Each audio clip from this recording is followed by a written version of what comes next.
Hello students, welcome to my English class.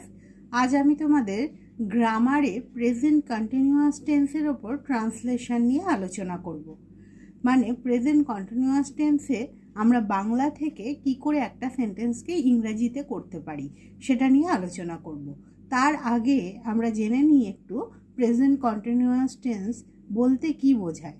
Present continuous tense আমরা জানি প্রত্যেক প্রকার টেন্সকে চার ভাগে ভাগ করা হয়। প্রেজেন্ট ইনডিফিনাইট মানে ইনডিফিনাইট, কন্টিনিউয়াস, পারফেক্ট এবং পারফেক্ট কন্টিনিউয়াস। সেই হিসেবে প্রেজেন্ট টেন্সকেও চার ভাগে ভাগ করা হয়: present indefinite, present continuous, present perfect এবং প্রেজেন্ট পারফেক্ট কন্টিনিউয়াস।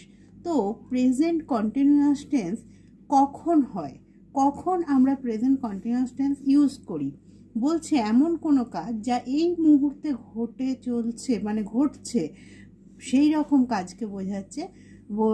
সেরকম কাজকে বোঝাতে আমরা প্রেজেন্ট কন্টিনিউয়াস টেন্স ব্যবহার করি। মানে ঠিক এই মুহূর্তে কাজটা হচ্ছে। যেমন আমরা এই মুহূর্তে কি করছি, আমরা ইংরাজি শিখছি। সেটাকে যদি আমি লিখছি যে আমরা ইংরাজি শিখছি, এখন বর্তমানে আমরা এই কাজটা করছি, তাহলে এটা হচ্ছে প্রেজেন্ট কন্টিনিউয়াস টেন্স। তাহলে আমরা ইংরাজি শিখি, এটা একটা ভাবে সেন্টেন্সটা বলা যেতে পারে। তার মানে আমরা রোজ দিন শিখি, আমরা ইংরাজি শিখছি, মানে ঠিক এখন এই কাজটা হচ্ছে, এই ঘটমান অবস্থা বোঝাচ্ছে যে বর্তমানে কাজটা চলছে, এরকম বোঝাতে প্রেজেন্ট কন্টিনিউয়াস টেন্স ব্যবহার করা হয়। তাহলে কখন প্রেজেন্ট কন্টিনিউয়াস টেন্স হয়? যে কাজ চলছে, এখনও শেষ হয়নি। যেমন আমি যদি বলি আমি বই পড়ছি, আমি বই পড়ি নয়। আমি যদি বলি কি আমি বই পড়ি, তাহলে আমি যে রোজ বই পড়ি সেরকমটা বোঝায়, বা মাঝে মাঝে বই পড়ি এরকম বোঝায়। সেক্ষেত্রে প্রেজেন্ট ইনডিফিনাইট টেন্স হয়। কিন্তু আমি বর্তমানে কাজটা করছি, ঠিক এই মুহূর্তে আমি কাজটা করছি, এটা বোঝাবার জন্য ভার্বের প্রেজেন্ট কন্টিনিউয়াস টেন্স ইউজ করা হয়। যেমন আমি বই পড়ছি। এছাড়াও প্রেজেন্ট কন্টিনিউয়াস টেন্স আরও এক জায়গায় ব্যবহার করা হয়, কোনো কাজ অদূর ভবিষ্যতে ঘটবে, এরকম বোঝাতে প্রেজেন্ট কন্টিনিউয়াস টেন্স ইউজ করা হয়। যেমন রাত্রিতে আমি মুম্বাই থেকে ফিরছি। রাত্রিতে আমি মুম্বাই থেকে ফিরছি, মানে অদূর ভবিষ্যতে এই কাজটা হবে, মানে একটু ইমিডিয়েট হবে, একটু পরেই কাজটা হবে রাত্রিতে। এক্ষেত্রেও আমরা প্রেজেন্ট কন্টিনিউয়াস টেন্স ইউজ করব। এবার আমরা প্রেজেন্ট কন্টিনিউয়াস টেন্সের স্ট্রাকচারটা দেখে নিই। স্ট্রাকচার বা সূত্রটা আমরা দেখে নিই, যেটাকে আমরা বলতে পারি ফর্মও বলতে পারি। স্ট্রাকচার বা ফর্ম বা সূত্র, কিভাবে আমরা প্রেজেন্ট কন্টিনিউয়াস টেন্সটা গঠন করব। সেক্ষেত্রে প্রথমে কি দেব? সাবজেক্ট প্লাস এম অথবা ইজ অথবা আর। এম অথবা ইজ অথবা আর এরা হচ্ছে প্রেজেন্ট টেন্সের বিভার্ব। তো এই এম সাবজেক্টের পরে সাবজেক্ট যেরকম হবে সেই অনুযায়ী এম বসবে, বা সেই অনুযায়ী ইজ বসবে, বা সেই অনুযায়ী আর বসবে। তারপরে মেন ভার্বের সঙ্গে, যেটা মূল কাজ, তার সঙ্গে মেন ভার্বের সাথে আইএনজি যোগ করে বসাতে হবে। যেমন ধরো আমি বই পড়ছি, এক্ষেত্রে সাবজেক্টকে, কাজটা কে করছে? আমি, তাহলে আমি লিখলাম আই। তারপরে দেখো আই এর পরে এবার এম বা ইজ বা আর এর মধ্যে কাউকে বসাতে হবে। সেক্ষেত্রে আমি কি দেব? এমই হবে, আই এম। মেন ভার্ব মানে মূল কাজ কি? এখানে মূল কাজ কি হচ্ছে? পড়া। তাহলে পড়া ইংরেজিটা লিখে তার সাথে আইএনজি দেবো। তাহলে পড়া ইংরেজি কি? রিড, তার সাথে আইএনজি, রিডিং। এবার কি রিডিং? না বুক, আই এম রিডিং বুক। হয়ে গেল উত্তর।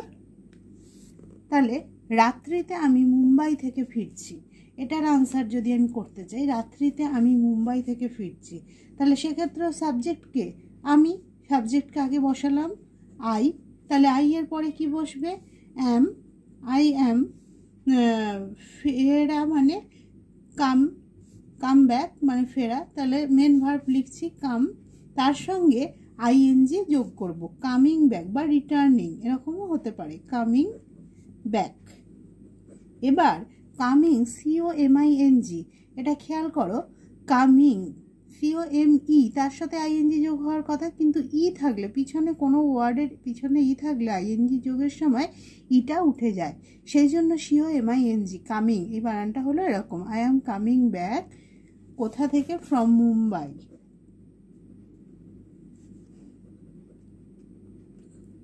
রাত্রিতে মানে অ্যাট নাইট। এবার আমি যদি বলি সে, আমি লিখেছিলাম আমি বই পড়ছি, তো আই অ্যাম রিডিং বুক। যদি বলা হয় সে বই পড়ছে, কাজটা তো বর্তমানে চলছে, তাহলে প্রেজেন্ট কন্টিনিউয়াস টেন্স। সে বই পড়ছে, সাবজেক্টকে হি, তাহলে সাবজেক্টের পর স্ট্রাকচার অনুযায়ী অ্যাম অথবা ইজ অথবা আর বসাবো। হি এর পরে কিন্তু অ্যাম বসবে না, তাই ইস বসলো। He is main verb read, he is reading book. এটাকেই যদি আমি বলতাম আমরা বই পড়ছি, তাহলে সেক্ষেত্রে কি হয়ে যেত, আমরা মানে উই আর রিডিং বুক। এবার যদি বলতাম তুমি বই পড়ছো, তাহলে কি হয়ে যেত, তুমি মানে কি, ইউ আর রিডিং বুক। এইভাবে তাহলে গঠনটা, প্রেজেন্ট কন্টিনিউয়াস টেন্সের স্ট্রাকচারটা তোমাদের নিশ্চয়ই মনে থাকবে, সাবজেক্ট অ্যাম অথবা ইজ অথবা আর, তারপরে মেন ভার্বের সাথে আইএনজি যোগ। এভাবে আমরা যে কোনো প্রেজেন্ট কন্টিনিউয়াস টেন্সে যে সেন্টেন্স থাকবে সেটাকেই আমরা বাংলা থেকে ইংরেজি করতে পারবো। চলো আমরা কিছু সেন্টেন্স নিয়ে এরকম বাংলায় লেখা আছে প্রেজেন্ট কন্টিনিউয়াস টেন্স, সেগুলোর ইংরেজি করে দেখব। তার আগে অবশ্য ওয়ার্ডে আইএনজি যোগের দুটো নিয়ম, আমরা দুটো নয় তিনটে নিয়ম আমরা দেখে নিই। সাধারণত প্রথম নিয়মে 1 নম্বর রুলে কি হচ্ছে, রুল নম্বর 1-এ কি হচ্ছে, মেন ভার্বের সাথে আইএনজি যোগ। এমনি নিয়মে মেন ভার্বের সাথে আইএনজি যোগ হয়ে যাচ্ছে। যেমন ধরো আমরা এতক্ষণ যেটা নিয়ে কাজ করলাম রিড, তার সাথে আইএনজি যোগ করলাম রিডিং, ঠিক আছে। দ্বিতীয় নম্বর রুল হচ্ছে রুল নাম্বার 2, যেটা বললাম যে যখন ওয়ার্ডের পেছনে ই থাকবে তখন ইটা উঠে যাবে আইএনজি যোগের সময়। যেমন ধরো রাইট আছে, WRITE, রাইট, প্লাস আইএনজি যখন করলাম রাইট প্লাস আইএনজি, তো রাইটিং বানান কি হবে, WRITING। দেখো এখানে ইটা কিন্তু উঠে গেল, WRITI, ইটা উঠে গেল। তাহলে ওয়ার্ডের পিছনে ই থাকলে, ভার্বের শেষে ই থাকলে ই বাদ দিয়ে আইএনজি যোগ করতে হবে। এইরকম উদাহরণ আমরা আরও দিচ্ছি। কাম, তার সাথে আইএনজি যোগ করলাম, তো এটা কি হয়ে যাবে, কামিং, COMING, এটা দেখো উঠে গেল। তারপরে দেখো গিভ, আইএনজি দিলাম, তাহলে কি হবে, গিভিং বানান কি হবে, GIVING। দেখো মেক, MAKE, মেক, তার সাথে আইএনজি দিলাম, তাহলে কি হয়ে যাবে, মেকিং বানান কি হয়ে যাবে, MAKING। তাহলে বোঝা গেল নিশ্চয়ই, ভার্বের শেষে ই থাকলে আইএনজি যোগের সময় ইটা উঠে যাবে। এরপরে রুল নাম্বার 3 নম্বর রুলে আমরা কি শিখব, যে ভার্বের শেষে IE থাকলে IEর বদলে ওয়াই হয়ে আইএনজি যোগ হবে। ধরো একটা ওয়ার্ড লিখছি আমি, ডাই, DIE, তার সঙ্গে আমি আইএনজি যোগ করতে চলছি। IE আছে, দেখো ভার্বের শেষে মানে এই ওয়ার্ডটার পিছনে IE আছে, যখন আমি এটাকে লিখব আমার স্পেলিংটা হয়ে যাবে DYING। তাহলে ভার্বের শেষে IE থাকলে IEর বদলে আমরা কি করলাম, ওয়াই বসালাম, তার সঙ্গে আইএনজি যোগ করলাম। এরকম TIE, টাই, তার সাথে আইএনজি যোগ করলে আমাদের স্পেলিংটা যখন আইএনজি যোগ করব TYING, IEটা ওয়াই হয়ে গেছে।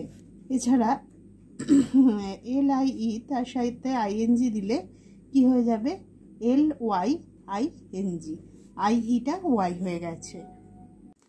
এবার 4-এর দাগে রুল নাম্বার 4। রুল নাম্বার 4-এ কি বলছে, যদি ভার্বের শেষে একটা মাত্র কনসোনেন্ট থাকে এবং তার আগে একটা ভাওয়েল থাকে, তাহলে কনসোনেন্টটা দ্বিগুণ হয়ে গিয়ে আইএনজি যোগ হবে। দেখো আমি উদাহরণটা লিখি, তাহলে বুঝতে সুবিধা হবে। রান, তার সঙ্গে আইএনজি যোগ হচ্ছে। তো এখানে যে রান আছে, রানের শেষে একটা কনসোনেন্ট আছে এবং এক সিলেবেলের ওয়ার্ড হবে এগুলো। রান আছে, রানের শেষে কি আছে, এন কনসোনেন্ট আছে, তার আগে কি আছে, ভাওয়েল আছে ইউ। সেক্ষেত্রে যখন আমি আইএনজি যোগ করার পর স্পেলিংটা লিখবো, উত্তরটা হয়ে যায়, বানানটা হবে এরকম RUNN ING। তাহলে পিছনে কনসোনেন্ট আর কনসোনেন্টের আগে ঠিক একটা ভাওয়েল থাকলে কনসোনেন্টটা দুবার লিখবো, লিখে ING যোগ করব। এছাড়া দেখো স্টপ, তার সাথে ING দিলাম, তাহলে কি হয়ে যাবে, বানানটা STOP। দেখো পি কনসোনেন্ট, ও ভাওয়েল, তাই পিটা দুবার লিখতে হবে, স্টপিং। দেখো পুট, PUT পুট, তার সাথে ING দিলাম, বানানটা কি হবে, PUTTING, পুটিং। এবার দেখো বলছে কিছু ভার্ব আছে যেগুলোর কখনোই কন্টিনিউয়াস টেন্স হয় না, মানে ING যোগ করে সেগুলো আমরা কখনোই বসাতে পারবো না। এরকম ভার্বগুলো কি কি দেখো, এরকম ভার্বগুলো আমি লিখছি।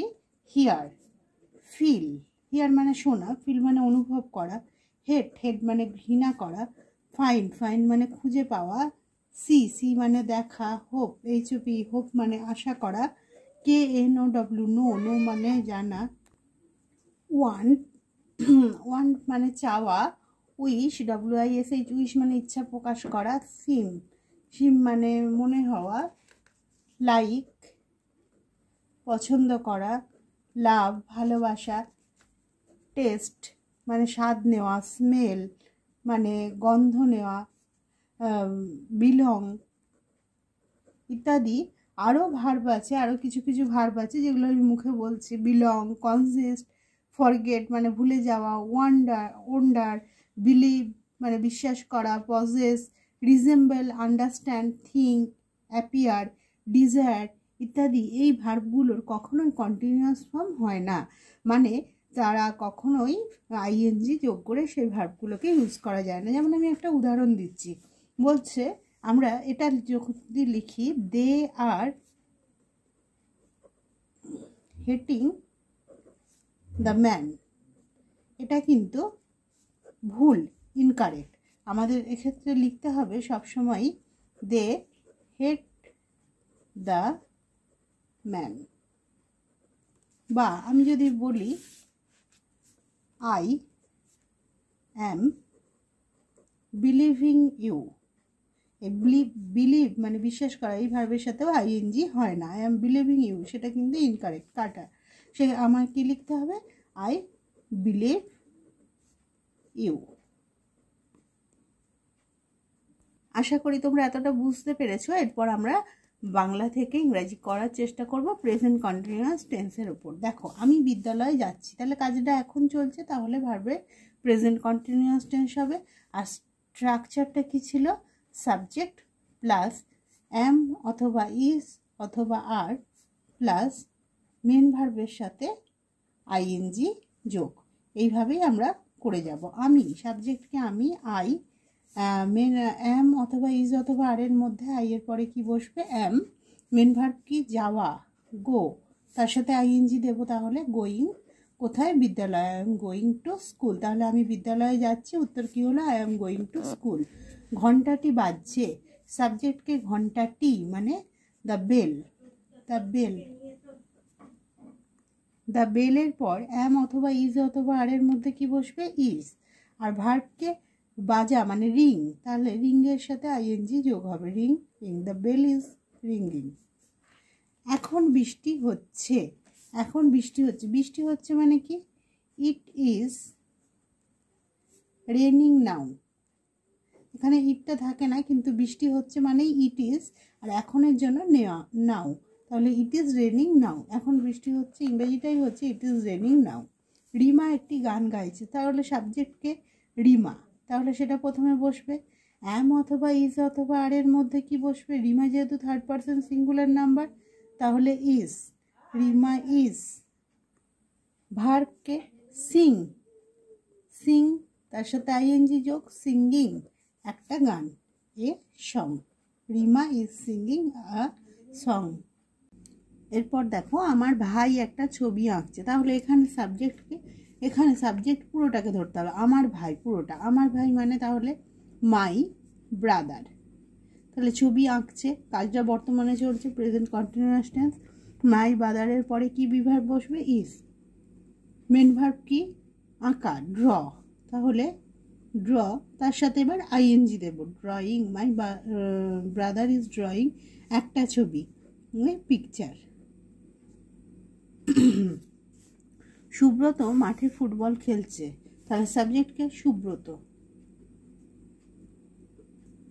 সুব্রতর পরে বিভার্ব হিসেবে ইজ। খেলা ইংরেজি প্লে, তার সাথে আইএনজি যোগ। প্লেয়িং, কি খেলছে? Object football. কোথায় খেলছে? মাঠে, তার মানে ইন দ্য ফিল্ড। তাহলে Subrata is playing football in the field. তোমরা এখন কি করছো? এবার এটা দেখো কোশ্চেন মার্ক আছে। তোমরা এখন কি করছো? তাহলে কি, কি এর জন্য কি দেবো? হোয়াট, সেটা আমাকে আগে লিখতে হবে, হোয়াট। এরপর তোমরা করছো মানে ইউ আর ডুইং, যেহেতু কোশ্চেন মার্ক ইন্টারোগেটিভ সেন্টেন্স, তাই বিভার্বটা আগে চলে যাবে। তাহলে কি হবে? হোয়াট আর ইউ ডুইং, এখন মানে now. What are you doing now. ছেলেগুলি মারামারি করছে, ছেলেগুলি মানে বয়েজ। বয়েজ যেহেতু প্লুরাল, তার পাশে কি বসবে বিভার্ব হিসেবে? আর। মারামারি করা ইংরাজি ফাইট, তার সাথে আইএনজি যোগ, ফাইটিং।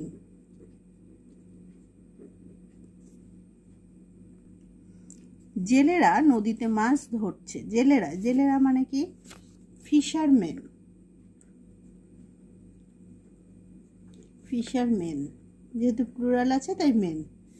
এবারে বিভার্ব হিসেবে কি বসাবো তাহলে? আর। ধরা ইংরেজি ক্যাচ, তার সাথে আইএনজি যোগ, ক্যাচিং ফিশেস, কি ধরছে? মাছ। কোথায়? নদীতে, in the river. The fishermen are catching fishes in the river. তারা আস্তে আস্তে হাঁটছে, সাবজেক্টকে তারা, তারা ইংরেজি দে। দে এর পরে বিভার্ব হিসেবে আর। দে আর, ভার্ব কি? ওয়াক, হাঁটা। দে আর ওয়াক, তার সাথে আইএনজি যোগ, ওয়াকিং, আস্তে আস্তে মানে স্লোলি।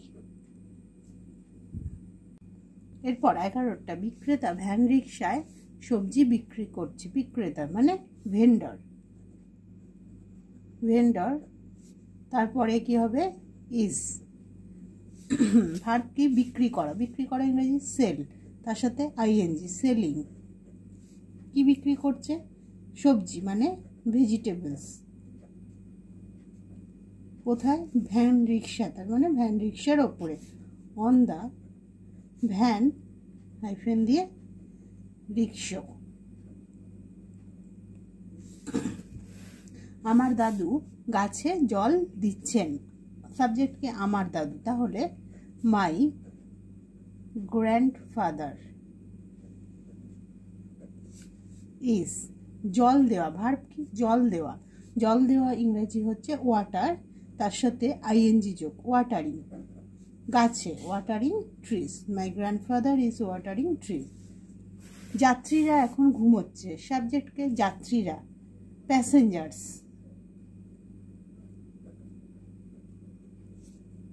আর ঘুমানো ইংরাজি স্লিপ, প্যাসেঞ্জার্স আর স্লিপিং এখন মানে নাও। এরপর দেখো প্রশান্ত ঘুড়ি ওড়াচ্ছে, তাহলে সাবজেক্টকে প্রশান্ত, প্রশান্ত। ইজ ওড়ানো ইংরেজি ফ্লাই, ফ্লাইং ঘুড়ি, কাইট।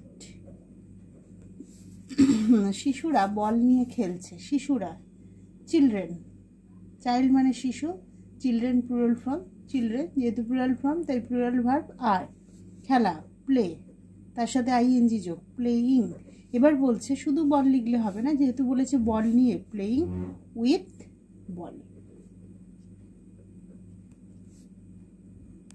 এরপর 16টা দেখো, গরিব লোকটি ভিক্ষা করছে, গরিব লোকটি মানে the poor man, the poor man.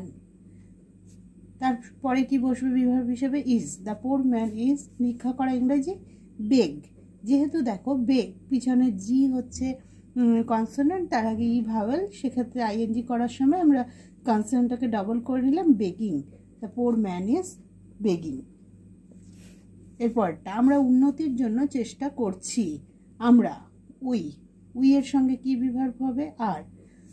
Verb কি? চেষ্টা করা। চেষ্টা করা ইংরেজি ট্রাই, ট্রাই এর সাথে আইএনজি, ট্রাইং, উন্নতির জন্য, to develop. We are trying to develop. পুরোহিত স্রোত পাঠ করছেন। পুরোহিত, দ্য প্রিস্ট। তার সঙ্গে বিভার্ব হিসেবে ইজ। স্তোর পাঠ করা, পাঠ করা ইংরেজি হচ্ছে চ্যান্ট, মানে উচ্চারণ করা, চ্যান্ট, তার সাথে আইএনজি যোগ, চ্যান্টিং। স্রোত মানে হচ্ছে হাইম, HYMN। তাহলে দ্য প্রিস্ট ইজ চ্যান্টিং হাইম। মা ভাত রান্না করছে। মা, মাদার। মাদারের সঙ্গে কি বিভার্ব বসবে? ইজ। Mother is. রান্না করা মানে কুক, তার সাথে আইএনজি যোগ, কুকিং। কি কুক করছে? Rice. Mother is cooking rice. গরুগুলি মাঠে চড়ছে। গরুগুলি, দ্য কাউস। কাউসের সঙ্গে কি বিভার্ব বসবে? আর। কাউস আর মাঠে চড়া ইংরাজি, মানে চড়া ইংরেজি গেজ, GAZE, গেজিং। এটা উঠে গেল, গেজিং কোথায়? মাঠে। ইন দ্য, তার মানে মাঠের মধ্যে, in the field. The cows are gazing in the field. এই 20টা প্রেজেন্ট কন্টিনিউয়াস টেন্সের ট্রান্সলেশন আমরা করলাম। আশা করি প্রেজেন্ট কন্টিনিউয়াস টেন্সের ট্রান্সলেশন করতে আর তোমাদের কোনো অসুবিধা হবে না, ভিডিওটা তোমাদের কাজে লাগবে।